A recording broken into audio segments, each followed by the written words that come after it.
ce que nous faisons, c'est pour aboutir à un résultat. Évidemment, quand nous prions, nous voulons tous aboutir à un résultat. Sinon, pourquoi prions-nous alors? Mais si nous prions sans résultat, il va de soi que le découragement s'installe, que la frustration s'installe, la tristesse s'installe. Le résultat est la chose pour laquelle nous tous nous courons. Même moi, qui suis prédicateur, je le suis pour un résultat. Amener des âmes au Seigneur, oui, mais moi-même ne pas rater le ciel. J'ai entamé mon propos comme ça pour vous faire comprendre la douleur de Anne.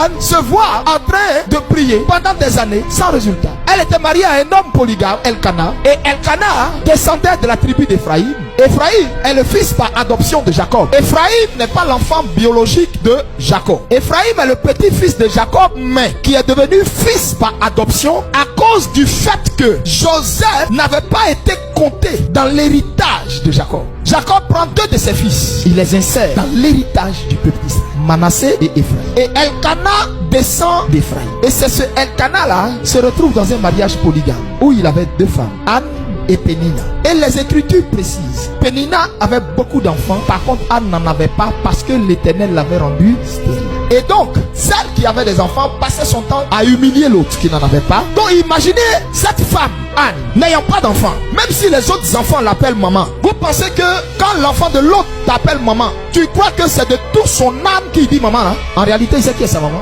Et si toi tu es dans la merde, tu sauras si son maman il dit là c'est vrai ou pas. À peine même le 1er janvier, il peut même te donner 5 francs. Mais il va aller passer le temps chez sa mère parce que c'est là sa mère. Pourquoi? Parce qu'à la vérité, tu es maman de nom, tu n'es pas maman de cœur ni de sang. Donc la polygamie est un danger. C'est pas quelque chose à acclamer, à applaudir, à approuver. Ce n'est même pas quelque chose à apprécier ni à aimer. Quand tu n'es pas sorti d'une famille pareille, tu ne peux pas comprendre toute la frustration qu'il peut avoir dans ce genre de famille. Donc Anne se rendait compte que, attends, je suis dans ce foyer, je n'ai pas d'enfant. En plus, elle n'avait pas d'enfant. C'est un bonheur de rester uni à une seule femme avec qui tu as tous tes enfants. Parce que si tu ne fais pas attention, l'autre femme va mettre d'autres choses dans la tête de son enfant. Celle-là, c'est pas ta maman, c'est moi ta mère. Faut jamais te tromper. Donc évidemment, Pénina, elle disait à ses enfants de se souvenir que même s'ils appellent Anne maman, Anne n'est pas leur mère. Mais si Pénina se moquait de Anne, et les enfants alors, là la Bible n'a parlé que de Pénina seulement, mais oh, l'enfant va faire ce qu'il a entendu de sa maman. Et donc cette femme va dans son cœur désirer que Dieu l'exauce. Elle va se mettre à prier.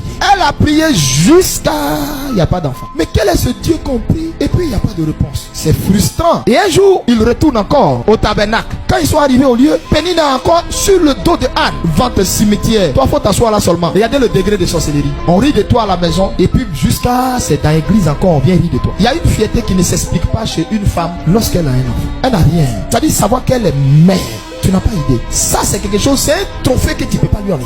Et donc, imaginez une qui n'en a jamais eu. Même retard, qui n'a jamais connu. La Bible n'a jamais dit qu'Anne a eu un retard. On n'a jamais dit non plus qu'elle a fait une fausse couche. Elle n'a jamais pris de vente. Et ce jour-là, sa colère a fait qu'elle s'est jetée devant le Seigneur. Quand Anne priait, il n'y a pas eu de mots. La Bible précise que sa bouche murmure. Mais il n'y a pas eu de mots. Vous savez, dans la prière, il y a des dimensions. Il y a la dimension où la prière est expressive par des mots. Il y a la dimension où la prière dépasse le stade de l'expression et la prière devient de l'émotion, des pleurs, des larmes, des cris, de la mort. La première dimension où la prière elle est expressive, ça c'est où sujet là, ça t'a pas bien touché. Quand sujet là t'a touché jusqu'à toi, mais tu sais même pas comment tu es arrivé dans la deuxième dimension. Quand tu ouvres la bouche là, c'est les larmes, les morts. Et tu pleures pourquoi? Personne ne t'a frappé dans la chambre. Mais la douleur du sujet, la douleur du cas te fait pleurer. Après cette deuxième dimension où la prière est mêlée aux émotions, vient la troisième dimension de la prière, où la prière vient du plus profond de ton cœur.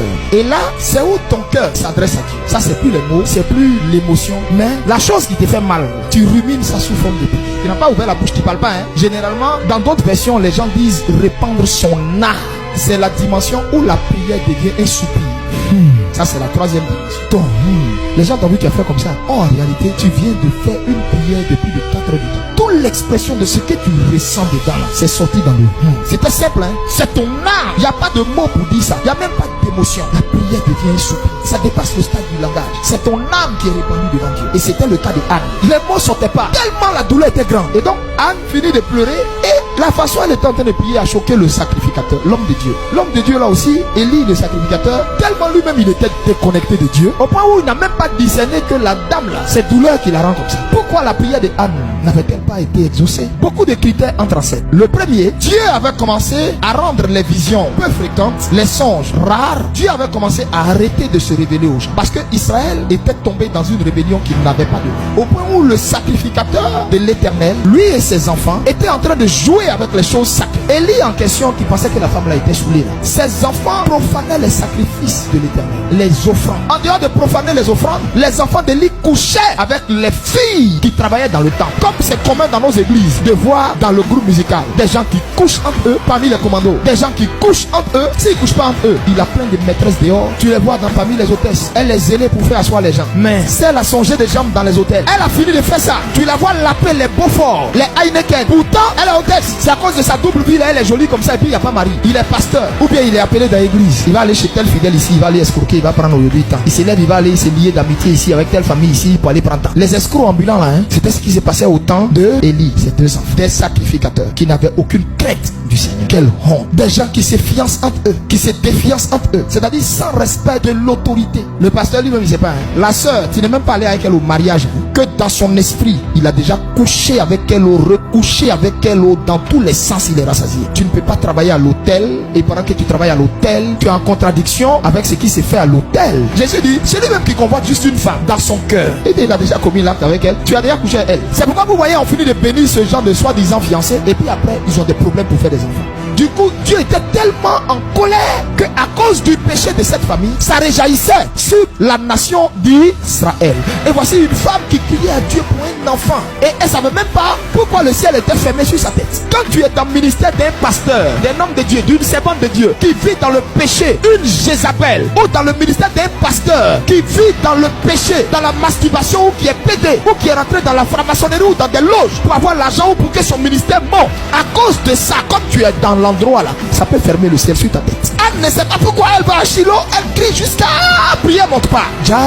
Ceux-mêmes à qui on paye les dîmes, ceux-mêmes, on dit hommes de Dieu là, c'est eux qui soupirent et la pauvre sait pas. Alors qu'est-ce qui va se passer? Quand Anne a prié, sa prière était dans la troisième dimension, où sa prière était devenue le soupir de son âme. Elle va dire à Dieu, Père, si tu me donnes un enfant, moi-même je te le redonne. Parce que comme à cause de ces gens-là, Dieu avait fermé pratiquement l'accès à des exaucements à cause de ces sacrificateurs de cette époque. Dieu voulait les remplacer, mais qui il allait mettre là-bas? Dieu voulait nettoyer sa maison, nettoyer le temple, mais qui il va mettre là-bas? Et la dame, elle-même, elle ne sait même pas qu'est-ce qui l'a poussé à faire cette sorte de prière. Elle dit à Dieu, tu me donnes un enfant, je te le redonne. Ok, Dieu a là maintenant vu son intérêt dans la prière. Comment prier pour aboutir à des résultats? Déjà, vous devez savoir que quand vous priez et que votre prière, elle est formulée de façon égoïste, dans laquelle Dieu ne reconnaît pas sa volonté ou son intérêt, il ne va pas t'exaucer. Déjà, vous devez savoir que quand vous priez et que votre prière, elle est formulée de façon égoïste, dans laquelle Dieu ne reconnaît pas sa volonté ou son intérêt, il ne va pas t'exaucer.